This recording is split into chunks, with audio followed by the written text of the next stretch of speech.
Hello everyone, this is Mathfinder, the home for every math nerd's Pathfinder optimization needs. If you're new here, welcome, and we're so glad to have you. If you've been here before, welcome back, and thank you so much for your continued support. Today's video is gonna be a little bit of a departure from my usual video topics. I will be getting back to those very soon, I promise, and I apologize for the long hiatus, but today I just wanted to do a brief coverage of one of my favorite third-party products that has ever come out for Pathfinder 2nd Edition, Magic Plus. And specifically within Magic Plus, I wanted to cover Essence spellcasting. Now to be clear, Essence casting is nowhere near the only thing that's in Magic Plus. It has a ton of goodies, both for players who enjoy spellcasting as it is in Pathfinder 2e, but think it needs a few facelifts in a few areas, as well as for players who just don't like Vancian spellcasting, as we call it, and want alternatives to it. That's where Essence casting comes in. But the other goodies in this book include new spells, options for more 1 and 3 action modifications of existing spells, variations of summon spells, and battle form spells addressing some of the biggest criticisms of those types of spells that I've seen, a new Mythic Destiny for Archmages, and a bunch more content. This video will be all about Essence casting, however, because I think it's probably the most interesting and big fundamental change you can port over from that book into your games, and I think it adds a lot of cool tactical changes to the game that are worth talking about. Now, before we talk about any cool tactics that you can use with Essence casting, we of course need to cover what Essence casting even is. In a nutshell, it is Team Plus's new resourceless spellcasting system. This came out in Magic Plus, a discount code for which you can find in the video description below. Now, I have talked about Team Plus on this channel before. I mentioned Wizards Plus in a previous video, and I have mentioned Magic Plus and Essence casting in one of my previous videos on this channel as well. Team Plus is one of my favorite third-party content creators. I have been involved with the playtest process for both Wizards Plus and Magic Plus, and I think Team Plus has a high bar for the consistency and quality of work, and I think it's some of the third-party content that most easily slots into a regular table of Pathfinder 2nd Edition, and it slots in without causing any concerns in the balance department or in the roleplay and fiction and narrative department. I think Team Plus does a really good job of making them go together. Now, as I said, Magic Plus does have a ton of other goodies, even for people who are completely satisfied with how vanilla spellcasting works, and at most they might want a few minor tweaks to it. But this is something I wanted to highlight because the complaint of spellcasting as we know it in D&D and Pathfinder not being a satisfactory representation of magic users from media is a recurring complaint. It's a complaint I have seen a lot in a variety of forums for both D&D and Pathfinder. The complaints essentially stem from this.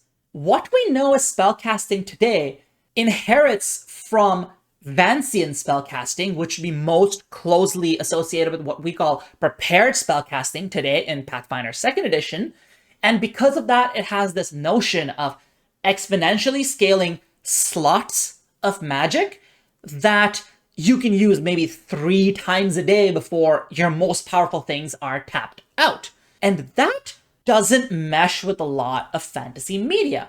Gandalf in Lord of the Rings, Moiraine in Wheel of Time, Sypha in Castlevania.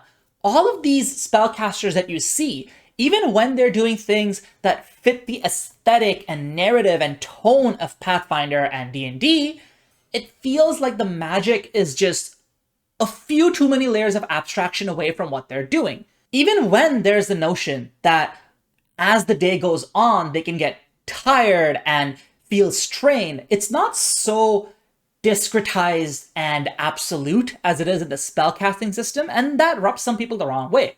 But there is a flip side to this.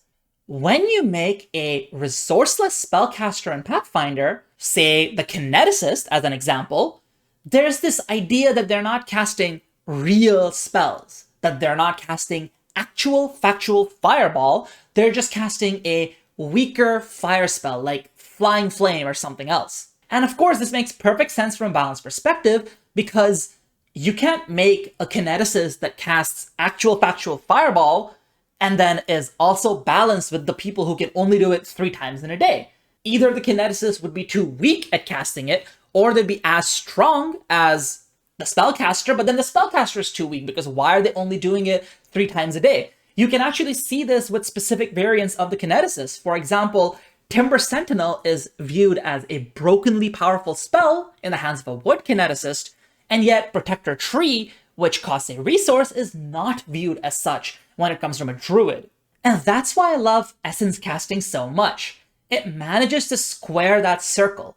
If you port over the system to your games, your wizard isn't casting Fireball Light like, say, a Fire Kineticist would. They're actually casting Fireball, and once you work your way through the system, you will get to cast a maximum rank Fireball that is as powerful as a vanilla wizard. And that is what's awesome about Essence casting. It manages to make sure you're casting actual real spells like the other vanilla casters, not consuming any resources like those vanilla casters, and still being balanced with those vanilla casters, even if they're in the same game as you. I'll get into the balance a little more later, but first, let's do a rundown of how essence casting works. The gist is that you are cycling your spells to cast them. You're cycling ranks of spells. When combat starts, you're allowed to cast any 2 or 3 action spell that is 2 ranks below your maximum. You're able to do this without any resource consumption. If you are, say, level 5, and there are 25 combats in a day, you'll be able to cast 25 first rank spells. Now, once you have cast that spell that is 2 ranks below your maximum, next turn you are allowed to cast a spell that is 1 rank below your maximum. And then the turn after that, you're allowed to cast a spell that is at your maximum rank. So let's say you are a level 9 spellcaster. On turn 1, you can cast a 3rd rank spell. On turn 2, you can cast a 4th rank spell. And on turn 3, you can cast a 5th rank spell. You will notice that I specified that only 2 or 3 action spells count to this. This is on purpose. If you cast a 1 action spell or a reaction spell, you'll have an essence leak, where instead of your essence growing by 1 step, where it was 2 below your maximum, 1 below your maximum, and then your maximum, it just resets down to 0. I'll explain what happens when you reset down to 0 momentarily. But the general idea is that only 2 or 3 action spells will actually progress you along the cycle. The rest will reset you to 0. Notably, anything that compresses spells into a 1 action or a reaction will also count towards this. For example, if you expend a spell as part of a reaction that doesn't actually count as casting a spell, it will use this. Like, say, counterspell, it's going to trigger an essence leak as well. So the system is sort of forcibly limiting the tempo you can create, but in exchange, it is giving you unlimited sustainability. Now, the next factor here is that completing a cycle will reward you with a huge buff. It might give you a boost to certain skill checks. It might add a bunch of damage to the spells you cast. These buffs are called terminuses, and you get these buffs for finishing an essence cycle. A full cycle being 2 below, 1 below, maximum. Once you've cast the maximum, you have completed a cycle, reset back to 0, and you get a big buff. Now, once the cycle is complete, you must cast a 2-action cantrip so that you can get back to the point of being at maximum -2 on your spell ranking. Notably, focus spells will not count towards this by default, but there are ways to make them count. They're not trying to force you to use a cantrip while you're level 17 of all things on turn 4 of a long combat. And finally, I mentioned that it goes from 2 ranks below, 1 rank below, and maximum. Obviously, there are levels in the game where you don't have such a thing as 2 ranks below. Levels 1, 2, 3, and 4. At these points, you start your cycle with a cantrip instead. This is intentional. Vanilla spellcasters are going to be using cantrips a lot at these levels too, so are you. Finally, there is a separate system within this called incantations, which lets you handle out-of-combat casting. In a nutshell, the incantations system is acknowledging that you don't have the trade-off of needing to consume resources, so it gives you 2 alternate trade-offs to introduce for out-of-combat casting. You can either take a lot of time to cast your spells, and I really do mean a lot of time if you're trying to do a utility spell out of combat, but if you choose to do it quickly, you now have a permanently reduced amount of essence for actual combat. So you're not allowed to get all the way up to maximum. You might have to get to maximum -1. This is also a way to limit the power of pre-buffs like, say, Heroism or Tailwind in this system. Finally, there's a lot of miscellaneous nitty-gritty. How are prepared and spontaneous casters handled? How does healing work, where there is a limit to healing in some capacity that goes away when you refocus? There are adjustments made for specific classes like the Animist or the Magus that work differently. All of these nitty-gritty are things that we have playtested extensively and given Team Plus feedback on, so make sure that you go through these depending on what classes your players might be picking at a table if you have enabled essence casting. So with that basic rundown, at a high level, at broad strokes, is there an imbalance between essence and vanilla casting? Is there a power level difference? Obviously, it wouldn't be a good thing if essence casting were just flat out stronger than vanilla, because third-party products shouldn't usually obsolete existing vanilla options, especially when they're so fundamental and broadly reaching as spellcasting.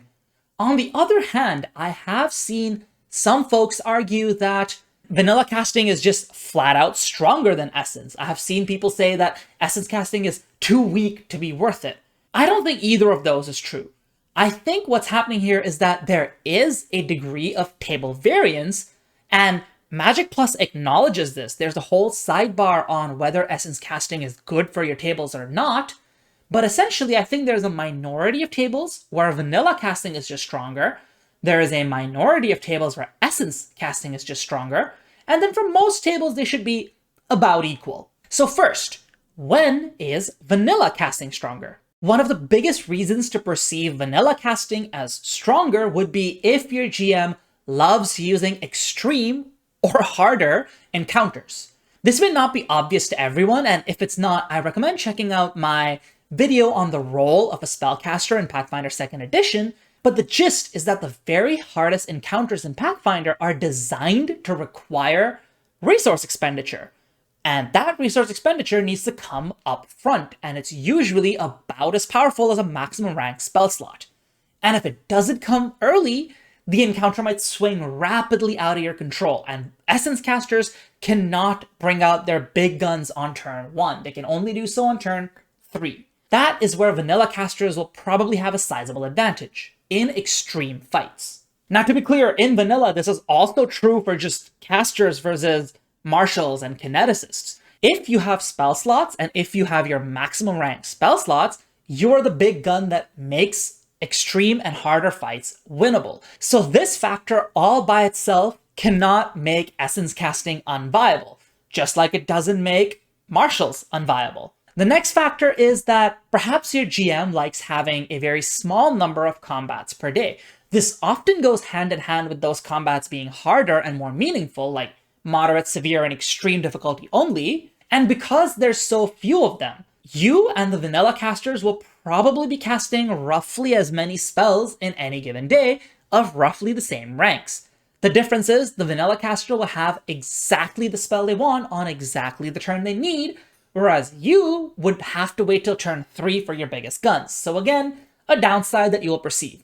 And finally, if your party enjoys the pre-buff meta, and for example, it likes using spells like Tailwind, Hidden Mind, etc., and you have a GM that even rewards this meta, for example, always gives you prep time for those pre-combat heroisms and so on, you will find that essence casters can struggle a little bit because incantations will generally weaken you if they create a persistent effect, like, say, a Tailwind. Now, to be clear, this is not going to ruin essence casting for you because you can always use scrolls and wands for these, and honestly, it's often best for vanilla casters to also use scrolls and wands for these anyways. So it's not going to make a huge difference, but it's going to make a small perceived difference for whenever you want those pre-buffs and they have to come out of your slots. Of course, it is really important to note here, even if vanilla is stronger, you might just have more fun with essence, and that's fine. Just make sure to talk to your party about these weaknesses that might pop up over the course of an adventure if you think these factors will pop up. So when is essence casting stronger? One big reason this could happen is if your GM likes to chain trivial, low, and moderate threat encounters into long, snowballing sequences. These sequences can take a lot of turns to resolve, sometimes 6 turns, sometimes 12 turns. They can go for a long time. And in those many turns of combat, you, as an Essence caster, will be able to go round after round after round of slotted spell. In a 12-turn combat, you might cast as many slotted spells as a vanilla caster gets for a day in their top 3 ranks. That will make you feel way more powerful because the vanilla caster will be forced to be conservative, whereas you won't. Conversely, if the vanilla caster is not conservative, they might be lackluster in a later encounter, whereas you won't. You'll just have all those spells back. You'll see that this is the mirror of a GM who likes using extreme encounters for challenge. Some GMs, like myself, like to use snowballing sequences for challenge because they sometimes make an area feel more organic. For example, you might have a dungeon where a lot of easy encounters alert one another to your presence and start combining into larger and larger encounters, and this usually ends up taking a lot of turns of combat. So this is the mirror of a GM who really likes extreme or harder encounters. Then there's the other mirror. Instead of having a few combats per day, a lot of your days have a ton of combats. Now, again, a ton of combats is not something a vanilla caster is automatically ruined by, but usually they can only handle this a couple times in an adventure. If every adventuring day you go on has 5 to 10 combats, you're going to start feeling like Essence casters are just stronger. Vanilla casters will simply not have the spell slots to keep up with you in such days. And finally, the third mirror. Just like a pre-buff meta rewards vanilla casting, a lot of out-of-combat challenges where you end up needing spells to solve them to some extent, you're gonna feel like Essence casting is better. Because incantations will let you cast a spell that solves these problems or at least makes them a lot easier to solve, and there's no opportunity cost for it if you don't have a time constraint. And note, a lot of GMs might want to run adventures in this fashion, but they might feel like they're not permitted to. They are, of course. Even in vanilla, you can run adventures like this. I have run adventures like this, but vanilla casters do feel a little nerfed by a lot of these factors in adventures. So there is a chance that if you are a GM or you bring this up to your GM, that looking at Essence casting, you might feel permitted to start chaining encounters, to start having really long adventuring days when the fiction calls for it, and just feeling comfortable that you're not going to ruin the life of your caster players because Essence casting just gives them the tools to survive these days. Now, of course, like I said, both of these extremes are minorities. When are they roughly equal? Well, if you play at most tables, in most adventure paths or homebrew campaigns, playing by the most commonly given guidelines, they're going to feel roughly equal. They're going to feel roughly equal at the majority of tables. If, for example, it's typical to have 3 to 6 combats per day on important combat days, you might have a few days with just 1 or 2 extreme or severe combats. You might have a few days with a lot of low threat combats, but 3 to 6 tends to be the average for your table, and most of those combats are in the low, moderate, severe range, with extreme being rare and telegraph for climactic fights. Then Essence casters and vanilla casters are going to feel equal. They're going to feel balanced.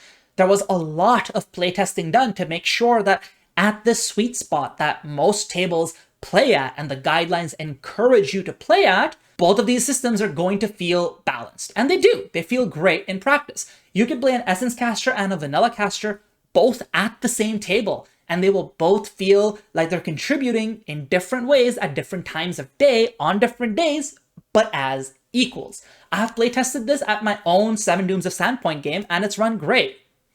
And now, finally, we get into tactics for Essence casters. How does being an Essence caster change your gameplay on a turn-to-turn basis? How does it change how you pick out your spells before you even get to combats? It'll have substantial changes, and we'll get into them over the course of this video. The first and most important thing, and this is going to inform everything that follows, is that you need to recognize that you will not have a tempo as high as a vanilla caster who has even 1 maximum rank spell slot available. Even 1. It does not matter if you have a 12-turn combat and you got to cast 3 maximum rank spell slots because you'll be casting them on turns 3, 7, and 11. Whereas the vanilla caster who casts 1 spell slot at that rank on turn 1 will out-tempo you. And that means you need to build your spell list accounting for how your tempo is just not that high. So first, you need to be able to negate the tempo disadvantage. You need to be able to build momentum in a way that you offset the fact that you didn't bring that early tempo when it may have been needed. And then you need to actually abuse the advantage of being resourceless. You need to identify pain points for vanilla casters and make them your strengths. You need to identify what spells a vanilla caster might not cast because it may be inefficient to, and recognize that in your hands these spells are very efficient sometimes. So when picking out your spell list, think of the spells you cast in terms of a path from your lowest to your highest rank. And by lowest in this case, I mean 2 below your maximum for high levels, and of course cantrips in the level 1 to 4 range. So at low levels, these paths are going to be limited. You will almost always start with some kind of a damaging cantrip, and then you'll build into whatever you like casting. You might, say, open with a Frostbite, an Electric Arc, a Needle Darts. And then on turn 2, you will have, say, a Runic Weapon, or Thunderstrike, or Horizon Thundersphere. But the problems here are already starting to show. Runic Weapon is not the best spell to cast on turn 2, necessarily. On turn 1, it's amazing. Some would say it's broken. Turn 2, not so much. You might just be better off casting Thunderstrike or Horizon Thundersphere, just doing the damage yourself, rather than trying to rune up a Marshal's Weapon for what might end up just being 1 or 2 more attacks. You might have something else going, for example, opening with Void Warp, Vitality Lash, Divine Lance, and Needle Darts, any of those cantrips, and then moving into Heal if your party needs it, or Bless or Benediction if your party didn't need those. And then you might Terminus back and buff your future heals. And again, a Bless on turn 2, a Benediction on turn 2, not as impactful as one done on turn 1. At low levels, these paths are going to feel a little limited, and that is because vanilla casters are also really limited at low levels. This is less a case of essence being limited and more that everyone kind of struggles through low level play, and the best thing you can do with these levels is coordinate with your party members. Make turn 1 feel like turn 0, make turn 2 feel like turn 1. So this means that on turn 1, if you were playing a vanilla caster, maybe your marshals have been primed to expect that you will runic weapon them and they'll run into the fray, or they will run into the fray and you will immediately heal them if needed. Make sure that you're clear that that can't happen with a huge degree of consistency. But if instead they hang back, they force enemies to come to them, then suddenly what you cast on turn 2 will still be pretty impactful because you're kind of dragging out the fight collectively and buying yourself the time to build that momentum, to negate the tempo disadvantage. I will also note, I forgot to put it on the slide, but a really good cantrip to cast at low levels would be Rousing Splash if you're going for a more supportive role rather than a damaging one. Just keep that in mind if you're building a low-level spellcaster with essence casting. Now, once you start getting to higher levels, and to be clear, this does start right away at level 5, but it just ramps up every, say, 4-ish levels at level 9, 13, 17. As you get to higher levels, more and more complex paths will become available. You will often find yourself plotting something like using a buff or control spell in one of your early turns, or something that you can sustain on a later turn, and then you'll build up into explosive blasts and debuffs and heals on later turns. This is, again, a way of you buying back the tempo disadvantage. Because you cannot open with a spell that will speed up and win the combat, you would consider opening with a spell that can either slow down combat, like a control spell, or build up momentum for the rest of the party, like a buff spell or a sustain spell. And do note that because of this focus on building momentum, spell evaluation can actually be quite different for essence spellcasters. For example, if you care about buffing your allies, when you get to level 13 as a vanilla caster, Haste 7 is a godsend. It feels so good and so powerful. Not that good on an essence caster. You're going to be casting on turn 3. What's the point of a haste on turn 3? It might not even end up doing anything at that point. But once you've reached level 17, Haste 7 feels incredible. It's just this random spell you get to throw in on turn 1 of combat without even worrying about your resources, and then just up the momentum for the rest of your party for the rest of combat while still building up more and more resources to use on later turns. So make sure that you think about the path your spells are taking. You might have a path that lets you build up momentum little by little every turn of casting spells between buffs and sustain spells. You might have a few wild cards you throw in there where you know that you have a spell that doesn't always come up, but when it does, is really glad to make that stop on that path and then just go along the way. Because tempo is your primary resource, the way you structure these paths is going to be make or break for how your Essence Caster performs at the table. Now, let's look at an example of some of these paths that I talked about. I am going to use a level 17 Draconic Arcane Sorcerer as an example. This example comes from my playtest experience, one, because I thought I did a really good job building out these paths, and two, because at level 17, your spells are at your flashiest, so these paths and their utility is at its most obvious. Everything you're doing here is possible at lower levels, just less flashy and less amazingly potent, because that's just how spells are. So the first path I had built into this character was the momentum path. The idea here was that every turn I will cast something that will really massively up the momentum for my party. So on turn 1, I will cast Haste 7. It needs little explanation why Haste 7 is amazing to build the whole party's momentum. On turn 2, I will cast Freezing Rain, which is really easy for me to place because I got hasted last turn, and my character has effortless concentration so I can keep sustaining the Freezing Rain for future turns. On turn 3, I will cast Summon Draconic Legion. Now this is the point at which Haste has already been racking up some value. Freezing Rain has now started doing damage as a free action and slowing enemies as part of that free action every single turn. Draconic Legion is going to come in, do a big blast, and the next turn, on my next turn where I'm forced to cast a cantrip or a focus spell, my Summon Draconic Legion's Depart effect will happen, and my Freezing Rain's second ping of damage and slow will happen, and Haste will have been building value for 4 turns. So this is how I'm building momentum little by little by little. I'm offsetting the fact that I started at a low tempo by really building to a crazy high tempo that most vanilla casters, if they're being played optimally, that is conservatively and not abusing their spell slots, they would not be able to build.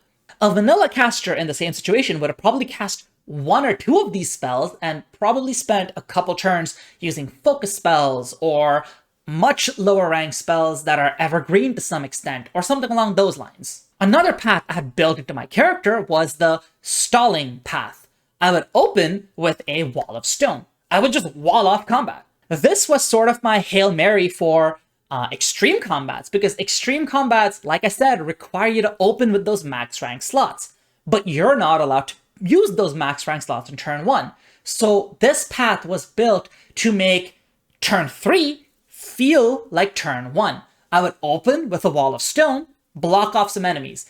They break through it. On turn 2, when I can cast an 8th rank spell, I would Quandary the most dangerous of those enemies. Regardless, by turn 3, most enemies are probably going to be in front of me. And then I drop a Falling Stars on them. And to be clear, it doesn't have to be Falling Stars. Falling Stars is just a fun, flashy AoE. It can be Eclipse Burst if you don't want to use Falling Stars. It can be Unspeakable Shadow if it's a single target situation rather than one that you want to use an AoE for. There are a lot of options at 9th rank that you would want to open a really difficult combat with, and because you're not allowed to, you're telling the GM, nope, stop for me, we're going to wait till I get to turn 3 and I get to use that max rank spell slot. Finally, I had a few paths that were designed for just plain old blasting. I would open with something like Cinder Swarm for single target damage or Freezing Rain for multi-target damage. I would use Effortless Concentration to sustain it and follow it up with a Whirlpool. The Whirlpool would then trap enemies in the same area, ideally for a couple turns, and then I would rain an Eclipse Burst on them while sustaining both of the prior spells for damage. Again, a vanilla caster could probably open with that Eclipse Burst, but I feel very comfortable constantly building up those spells, layering them together, and letting the value train kind of run away with the combat. I will also note that these paths are not set in stone. You can always switch from one to the other. During the playtest, I had one point where I started with Haste 7, And then I realized this combat is weirdly dangerous and I need to stall. So I decided to swap to the stalling path and use Quandary on the most dangerous foe on the battlefield at the time, and then I switched back to the momentum path because the combat had slowed down sufficiently with the Quandary. There was another combat where on turn 3, I realized that this combat was going to go a really long time, so I cast a 9th rank Freezing Rain because I realized that I wanted to do something that layers a bit of damage onto turns 5, 6, and 7 of combat because the combat was just going to be going that long. So this is why it's so important to choose a lot of good paths with a lot of good intersections between them as an Essence caster. The way you pick out your spells is going to be a big deal for how your caster plays. And to be clear, you don't have to build your caster as a hyper generalist the way I did for this sorcerer. I just like my arcane spellcasters as hyper generalists. If you're trying to build a blaster, just build a lot of paths of blasting so you have different kinds of spells. Sometimes you might just go 7th rank, big blast, 8th rank, big blast, 9th rank, bigger blast. But sometimes you might want those sustain spells along the way. Sometimes you might mix in some zoning blasts rather than just powerful damaging blasts. Keep your options open, but don't be afraid to pursue a theme if you're building an Essence caster, because when you're resourceless, you can kind of get away with a lot of things. Now, tangentially related to these paths, remember that silver bullets in your 3rd highest and lower rank spell slots are always available. You never have to worry about running out of silver bullets. This is especially nice on a prepared spellcaster. Do you know how many times I have played a prepared spellcaster and been worried that, oh, was it wrong to prepare only one casting of Acid Grip? What if I fight 2 bosses who like abusing grab and improved grab against my party? What will we do? But as an Essence caster, you cannot run out of resources. As long as you have any Essence in your pool, any silver bullet that comes out of your 3rd highest slot or lower is just available to you. You can always use Acid Grip if you need it. You can always use Laughing Grip or Roaring Applause if you need it. You can always use Earthbind if you need it. This is actually one area where you will massively beat out vanilla casters. Vanilla casters don't have the same freedom in their silver bullets as you do. Prepared casters, of course, have the least freedom, but even spontaneous casters will have less freedom than you. Because you can't run out of slots, you can be very good at using silver bullets and you don't have to rely on scrolls, retrieval belts, retrieval prisms, etc. to make sure they work for you. That being said, there are some categories of spells that do get worse for you. And one of the big ones is incapacitation spells. Incapacitation generally tends to be attached to spells that have a big opening effect. They also have the problem that they probably need to come out of your maximum rank spell slot, maybe one below your max at the very most. But those are spell slots you can never use as your opener. There's a minor exception to this due to something called Unstable Draw, which lets you use your 2nd highest rank slot on turn 1, but that does have a pretty hefty cost of immediately causing an Essence leak. You can watch Arcane Mark's video on the same topic to see how you can use this with incapacitation spells, but ultimately incapacitation spells are just weaker for you than they would be for a vanilla caster. There are a couple of other spells that are going to feel that way. Summons are definitely going to feel that way because a summon from your 3rd and 2nd highest rank slots just aren't good enough most of the time. They have to come for your max rank slots, and that means they're not coming down till turn 3, and if they're not coming down till turn 3, they won't have a lot of time to generate value. Even the good summons like the skunk, the giant skunk, the kanya, they'll simply not have enough time to generate value. So generally, any spell that relies on coming from one of your top 2 ranks of slots very consistently to generate value is not going to feel as good for an Essence caster and probably shouldn't be on your path. So this covers the upsides and downsides of a lot of spells. I can't make an exhaustive list. There are 1,000 spells in this game, but I hope I have armed you with the information you need to correctly evaluate these spells while you're putting them in your Essence casting paths. Next up, a slightly more complex topic: when to trigger Essence leaks. Now, Essence leaks, when you read them, it feels bad. If you forgot from earlier, I'll remind you. These usually trigger from 1-action and reaction spells. You only grow your Essence pool when you cast a 2-action or 3-action spell, And that's how you go that third, second, first highest rank slot path.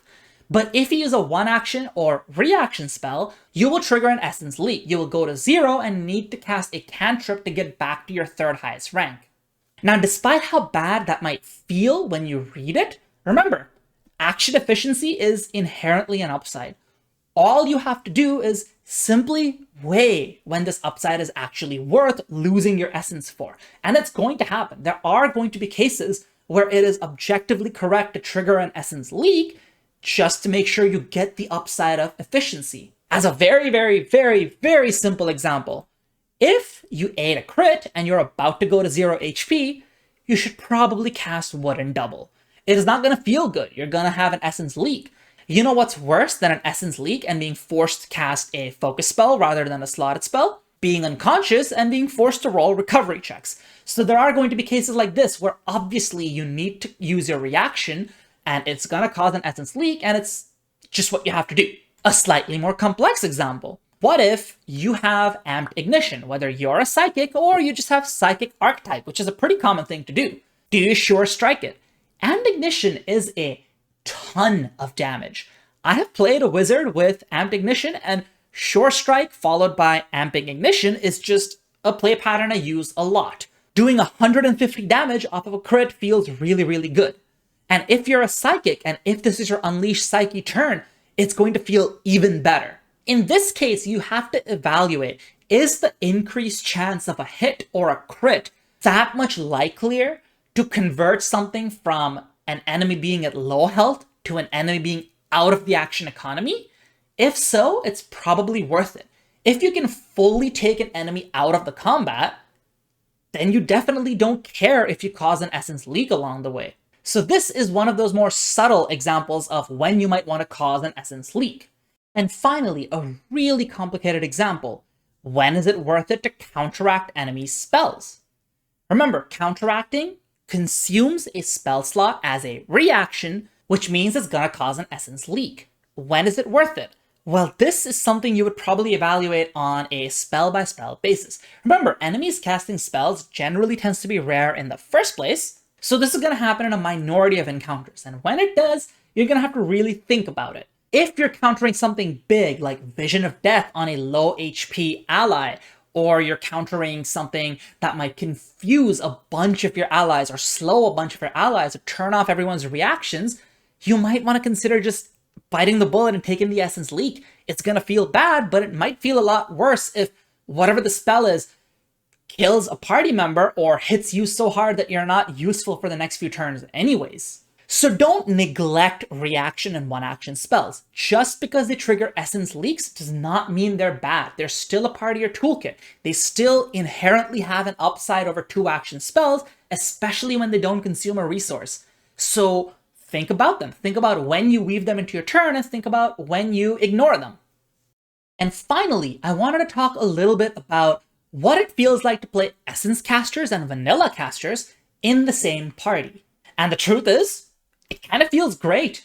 They cover for one another's weaknesses without stepping on each other's toes. And that is such an important part of introducing third-party homebrew like this to your tables, because what if one player, let's say the wizard, wants essence casting, but the cleric is like, no, like I don't want essence casting. I don't want to limit to my healing in any meaningful way. I like vanilla casting. I like having my healing font work as advertised. Should you allow both at the same table? Yeah, it's gonna work all right.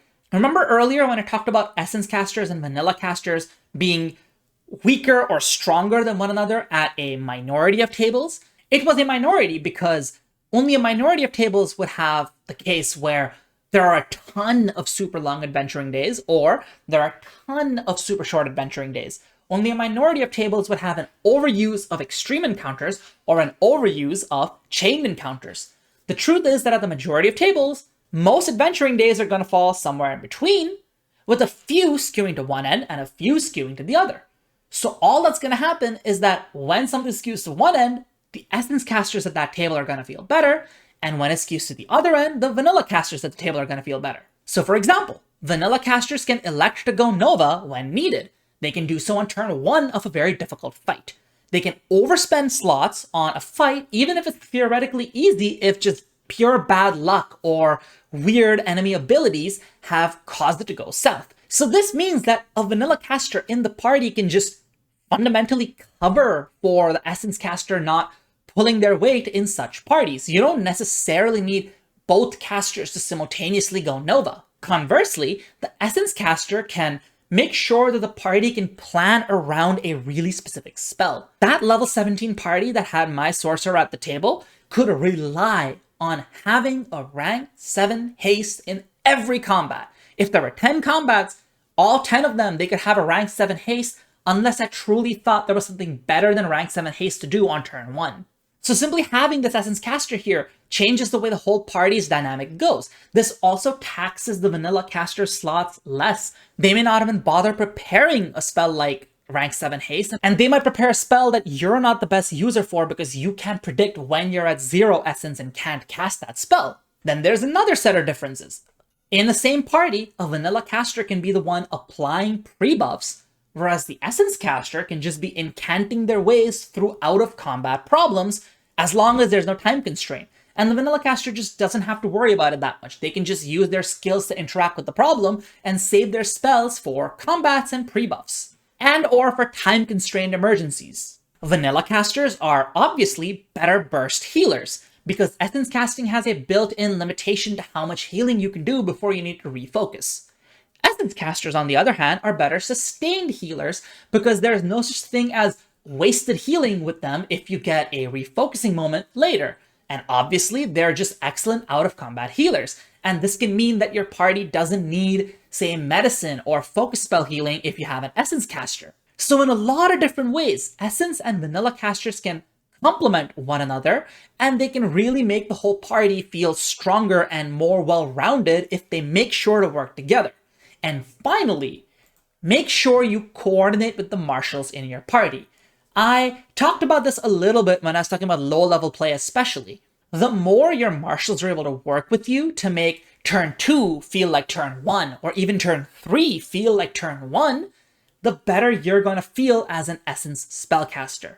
Talk to them about hanging back. Tell them that if they hang back, they might get better buffs out of it and better heals out of it because you are resourceless. You just need time. You don't need resources to help them. Work with them to maintain a formation, to switch to backup weapons, to take cover, to make good use of terrain, all of that to make sure that you're stalling whenever needed so that you can build up the resources however needed, especially for the most difficult fights of the day.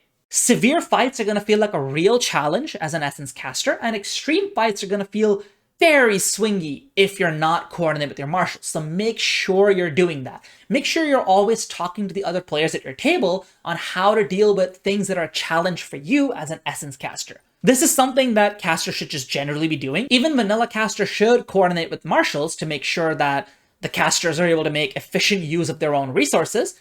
As an essence caster, it becomes really important because if the marshals upset the tempo that you're trying to go for, it can lead to a death spiral or a TPK. So that'll be all about Magic Plus and essence casting, folks. I hope you enjoyed this video. I hope if you hadn't heard of this book before, or if you were on the fence about it, that this whole spiel has convinced you to go check it out. If it has, make sure to use the discount code in the video description below. If you like this video, please like, comment, and subscribe. If you can, please join a channel membership. It is a quick and great way to directly support me without worrying about ads. This has been a long chain of deviations where I've covered Battlecry previews and now essence casting, but for my next video, I am going to be getting back to the usual topics for this channel. Specifically, I will be talking about skills, so make sure you stay tuned for that. Otherwise, I'll see you next time. Mathfinder out.